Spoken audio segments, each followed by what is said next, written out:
ദൈവത്തിന് മഹത്വം ഉണ്ടാകട്ടെ. ഈ സമയം ചിന്തയ്ക്കടുത്ത വിശുദ്ധ വേദഭാഗം വെളിപ്പാട് പുസ്തകം 2-ാമത്തെ അധ്യായം 17-ാമത്തെ വാക്യം. ആത്മാവ് സഭകളോട് പറയുന്നത് എന്തെന്ന് ചെവിയുള്ളവൻ കേൾക്കട്ടെ. ജയിക്കുന്നവന് ഞാൻ മറഞ്ഞിരിക്കുന്ന മന്ന കൊടുക്കും. ഞാൻ അവന് വെള്ളക്കല്ലും ലഭിക്കുന്നവനല്ലാതെ ആരും അറിയാത്തതും ആയ ആ കല്ലിന്മേൽ എഴുതിയിരിക്കുന്നതുമായ പുതിയ പേരും കൊടുക്കും. ദൈവത്തിന് മഹത്വം ഉണ്ടാകട്ടെ. ഈ വചനം കേട്ടുകൊണ്ടിരിക്കുന്ന എല്ലാ പ്രിയപ്പെട്ടവർക്കും പ്രതികാല എൻ്റെ വന്ദനം ഞാൻ അറിയിക്കുന്നു. ഇവിടെ വായിച്ചു കേട്ട വിശുദ്ധ വേദഭാഗം, ജയിക്കുന്നവന് ഞാൻ മറഞ്ഞിരിക്കുന്ന മന്ന കൊടുക്കും. 1. 2, ഞാൻ അവന് വെള്ളക്കല്ല് നൽകും. 3, ആ കല്ലിന്മേൽ എഴുതിയിരിക്കുന്ന പുതിയ പേരും കൊടുക്കും. അപ്പോൾ ജയിക്കുന്നവന് മറഞ്ഞിരിക്കുന്ന മന്ന കർത്താവ് നൽകും. സ്തോത്രം. അപ്പോൾ ജയിക്കുന്നവർക്ക് മാത്രമേ ലഭിക്കത്തുള്ളൂ, ജയിക്കാത്തവർക്ക് ഒന്നും ലഭിക്കുകയില്ല. Praise the Lord. എന്നാൽ പുറപ്പാട് പുസ്തകം 16-ാമത്തെ അധ്യായം 31-ാമത്തെ വാക്യം വായിക്കുമ്പോൾ, ഇസ്രായേല്യർ ആ സാധനത്തിന് മന്ന എന്ന് പേരിട്ടു. ദൈവത്തിൻ്റെ ജനമായ ഇസ്രായേലിന് മരുഭൂമിയിൽ സൈന്യങ്ങളുടെ ദൈവമായ യഹോവ 40 വർഷം അവർക്ക് ഭക്ഷിപ്പാൻ നൽകിയ ഭക്ഷണമാണ് മന്ന. മന്നയുടെ പ്രത്യേകത ആ ഭാഗത്ത് തന്നെ അവിടെയുണ്ട്. തേൻ കൂട്ടിയ ദോശയോടൊത്ത രുചിയുള്ളതായിരുന്നു. അപ്പോൾ അത്രയ്ക്ക് രുചിയുള്ളതായിരുന്നു മന്ന എന്ന് നമുക്ക് ഈ വാക്യത്തിലൂടെ കാണുവാനായി സാധിക്കുന്നുണ്ട്. ഇനി മന്നായുടെ ഒരാത്മീയ പൊരുൾ, അത് നമ്മുടെ കർത്താവായ യേശുക്രിസ്തു തന്നെ. ഹല്ലേലൂയ. നമ്മൾ യോഹന്നാൻ്റെ സുവിശേഷം 6-ാമത്തെ അധ്യായം നമ്മൾ അതിൻ്റെ 31 മുതലുള്ള വേദഭാഗങ്ങൾ വായിക്കുമ്പോൾ അതിൻ്റെ 35-ാമത്തെ വാക്യം, യേശു അവരോട് പറഞ്ഞത്, ഞാൻ ജീവൻ്റെ അപ്പമാകുന്നു. ഇനി 6-ാമത്തെ അധ്യായം അതിൻ്റെ 51-ാമത്തെ വാക്യത്തിൽ, സ്വർഗത്തിൽ നിന്നിറങ്ങിയ ജീവനുള്ള അപ്പം ഞാനാകുന്നു. ഈ അപ്പം തിന്നുന്നവൻ എല്ലാം എന്നേക്കും ജീവിക്കും. Praise the Lord. അപ്പോൾ മന്നായുടെ ശരിയായിട്ടുള്ള ആത്മീക പൊരുൾ, ഈ മന്ന നമ്മുടെ കർത്താവായ യേശുക്രിസ്തു തന്നെയാണ്. 19-ാം സങ്കീർത്തനം 10-ാമത്തെ വാക്യം നമ്മൾ വായിക്കുമ്പോൾ, ദൈവത്തിൻ്റെ വചനം തേനിലും തേൻകട്ടയിലും മധുരമുള്ളവ എന്ന് കാണുന്നു. അപ്പോൾ ദൈവത്തിൻ്റെ വചനത്തിൻ്റെ പ്രത്യേകത, ആദിയിൽ വചനമുണ്ടായിരുന്നു, വചനം ദൈവത്തോടു കൂടെയായിരുന്നു, വചനം ദൈവമായിരുന്നു. ഇതാരാണ്? നമ്മുടെ കർത്താവായ യേശുക്രിസ്തു തന്നെയാണ്. പ്രിയമുള്ളവരെ, ആവർത്തന പുസ്തകം 8-ാമത്തെ അധ്യായം 3-ാമത്തെ വാക്യം നമ്മൾ വായിക്കുമ്പോൾ, അവൻ നിന്നെ താഴ്ത്തുകയും നിന്നെ വിശപ്പിക്കുകയും മനുഷ്യനപ്പം കൊണ്ട് മാത്രമല്ല യഹോവയുടെ വായിൽ നിന്ന് പുറപ്പെടുന്ന സകല വചനം കൊണ്ട് ജീവിക്കുന്നു എന്ന് നിന്നെ ഗ്രഹിപ്പിക്കേണ്ടതിന് നീ നിന്റെ പിതാക്കന്മാരും അറിഞ്ഞിട്ടില്ലാത്ത മന്ന കൊണ്ട് നിന്നെ പോഷിപ്പിക്കുകയും ചെയ്തു.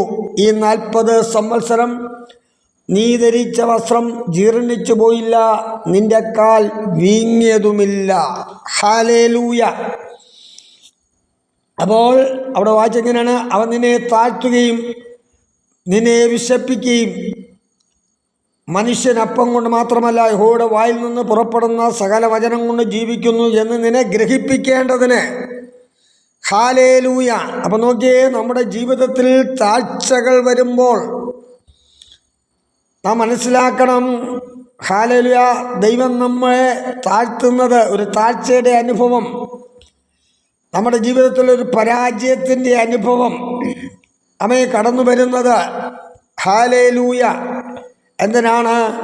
നാം കേവലം അപ്പം കൊണ്ട് മാത്രമല്ല, ദൈവത്തിൻ്റെ വായിൽ നിന്ന് പുറപ്പെടുന്ന സകല വചനം കൊണ്ട് ഞാനും നിങ്ങളും ജീവിക്കുന്നു എന്ന് നമ്മെ ഗ്രഹിപ്പിക്കേണ്ടതിന് ദൈവം നമുക്ക് താഴ്ചയുടെ അനുഭവം തരികയും ഈ മന്ന കൊണ്ട് നമ്മെ പോഷിപ്പിക്കുകയും ചെയ്യുന്നു. അതാണ് നമ്മുടെ കർത്താവ്. അവിടെ പറയുന്നത്, നീ ധരിച്ച വസ്ത്രം 40 വർഷം ഈ മന്ന ഭക്ഷിച്ചുകൊണ്ട് നീ സഞ്ചരിച്ചുവല്ലോ, നിങ്ങളുടെ വസ്ത്രം ജീർണിച്ചു പോയോ?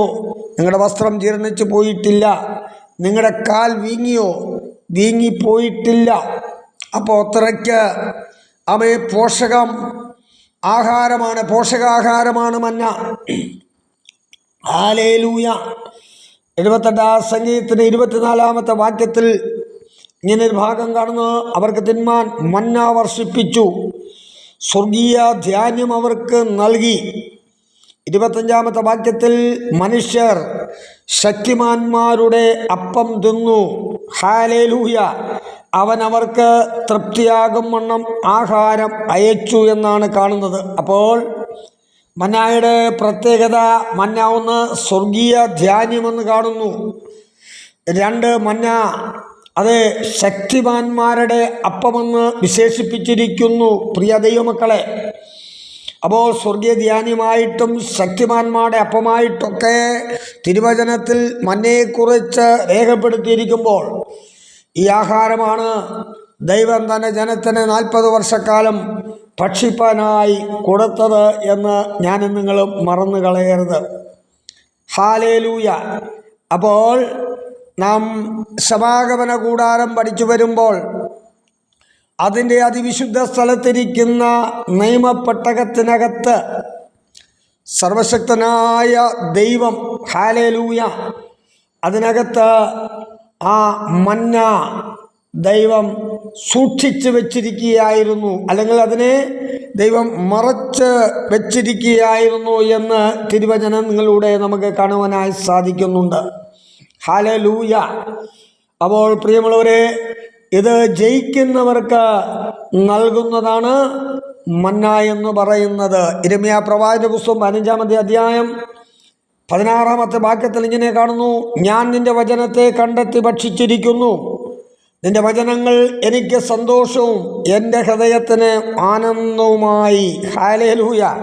അപ്പോൾ കർത്താവിൻ്റെ വചനത്തെ നാം കണ്ടെത്തി ഭക്ഷിക്കുന്നവരായിരിക്കണം. അത് നമ്മുടെ ഹൃദയത്തിനകത്ത് ആനന്ദമുണ്ടായിരിക്കും. ആ വചനം നമുക്ക് സന്തോഷം തരുന്നതാണ് ദൈവത്തിൻ്റെ വചനമെന്ന് പറയുന്നത്. യോഹന്നാന്റെ സുവിശേഷം 6 അധ്യായം അതിൻ്റെ 51 വാക്യത്തിൽ, സ്വർഗത്തിൽ നിന്നിറങ്ങിയ ജീവനുള്ള അപ്പം ഞാനാകുന്നു, ഈ അപ്പം തിന്നുന്നവൻ എല്ലാം എന്നേക്കും ജീവിക്കുമെന്ന് കർത്താവ് യേശു തന്നെ പറഞ്ഞിരിക്കുകയാണ്. അപ്പോൾ നോക്കിയേ, ഈ ഭാഗങ്ങൾ യിരെമ്യാ പറയുന്നു, ഞാൻ നിൻ്റെ വചനത്തെ കണ്ടെത്തി ഭക്ഷിച്ചിരിക്കുന്നു, നിൻ്റെ വചനങ്ങൾ എനിക്ക് സന്തോഷവും എൻ്റെ ഹൃദയത്തിന് ആനന്ദവുമായി. അതേ യേശു കർത്താവ് പറയുകയാണ്, സ്വർഗത്തിൽ നിന്നിറങ്ങിയ ജീവനുള്ള അപ്പം ഞാനാകുന്നു, ഈ അപ്പം തിന്നുന്നവൻ എല്ലാം എന്നേക്കും ജീവിക്കും. ആകയാൽ പ്രിയമുള്ളവരെ, നമുക്ക് ദൈവത്തിൻ്റെ വചനത്തെ കണ്ടെത്തി ഭക്ഷിച്ചുകൊണ്ട് അതോടൊപ്പം തന്നെ ജീവൻ്റെ അപ്പമായ യേശുവിനെ ഭക്ഷിച്ച് ആത്മീകമായിട്ട് നമുക്ക് മുന്നേറുവാൻ കർത്താവ് നമ്മെ സഹായിക്കട്ടെ. ദൈവം നമ്മെ ശക്തീകരിക്കട്ടെ. ഹല്ലേലൂയ. ആകയാൽ ഈ നിമിഷത്തിൽ ഒരിക്കൽ കൂടി ഞാൻ സൂചിപ്പിക്കട്ടെ, ദൈവത്തിൻ്റെ വചനത്തെ കണ്ടെത്തി ഭക്ഷിക്കാമോ? ഹല്ലേലൂയ. ജീവൻ്റെ അപ്പമായ ക്രിസ്തുവിനെ ഭക്ഷിച്ച് പ്രിയ ദൈവമക്കളെ, ദൈവികമായിട്ട് ആത്മീകമായിട്ട് ഞാനും നിങ്ങളും മുന്നേറുകയാണെങ്കിൽ, ഞാനും നിങ്ങളും ജയകരമായ ഒരു ജീവിതം നയിക്കുകയാണെങ്കിൽ, ഹല്ലേലൂയ, ആമേൻ, മറഞ്ഞിരിക്കുന്ന മന്ന കർത്താവ് നമുക്ക് തരുക തന്നെ ചെയ്യും. ഹല്ലേലൂയ. അപ്പോൾ ജയിക്കുന്നവന് മറഞ്ഞിരിക്കുന്ന മന്ന കർത്താവ് നൽകുക തന്നെ ചെയ്യും. നമുക്കും ജയകരമായൊരു ജീവിതം നയിക്കുവാൻ, ഹല്ലേലൂയ, ദൈവത്തിൻ്റെ വചനത്തെ കണ്ടെത്തി ഭക്ഷിച്ചുകൊണ്ട് വചനപ്രകാരം ജീവിച്ച് മുന്നോട്ട് പോകുവാൻ ദൈവത്തിൻ്റെ പരിശുദ്ധാത്മാവ് എന്നെ നിങ്ങളെയും ഒരുക്കട്ടെ, സഹായിക്കട്ടെ, ശക്തീകരിക്കുമാറാകട്ടെ. പ്രാർത്ഥിക്കാം. ഞങ്ങളെ അളവ് കൂടാതെ സ്നേഹിക്കുന്ന ഞങ്ങളുടെ നല്ല ദൈവമേ, സ്വർഗസ്ഥനായ ഞങ്ങളുടെ പിതാവേ, അതേ ജയിക്കുന്ന വ്യക്തിക്ക് മറഞ്ഞിരിക്കുന്ന മന്ന നൽകുമെന്നുള്ള അങ്ങയുടെ വചനം കേൾപ്പാനായിടയായിത്തീർന്നു. ആകയാൽ നല്ല കർത്താവേ, അങ്ങയുടെ വചനത്തെ കണ്ടെത്തി ഭക്ഷിച്ച് അങ്ങയെ ഭക്ഷിച്ചുകൊണ്ട് ഞങ്ങൾക്കും ജയകരമായ ജീവിതം നയിച്ച് അതേ മറഞ്ഞിരിക്കുന്ന മന്ന അങ്ങയിൽ നിന്ന് പ്രാപിച്ചെടുപ്പാൻ ഞങ്ങളെ ഓരോരുത്തരെയും ഒരുക്കും, സഹായിക്കും, ശക്തീകരിക്കും. പ്രാർത്ഥന കേട്ടതേക്കായി നന്ദി. യേശുക്രിസ്തുവിൻ നാമത്തിൽ ചോദിക്കുമ്പോൾ കൃപയോട് കേൾക്കണം നല്ല പിതാവേ. ആമേൻ.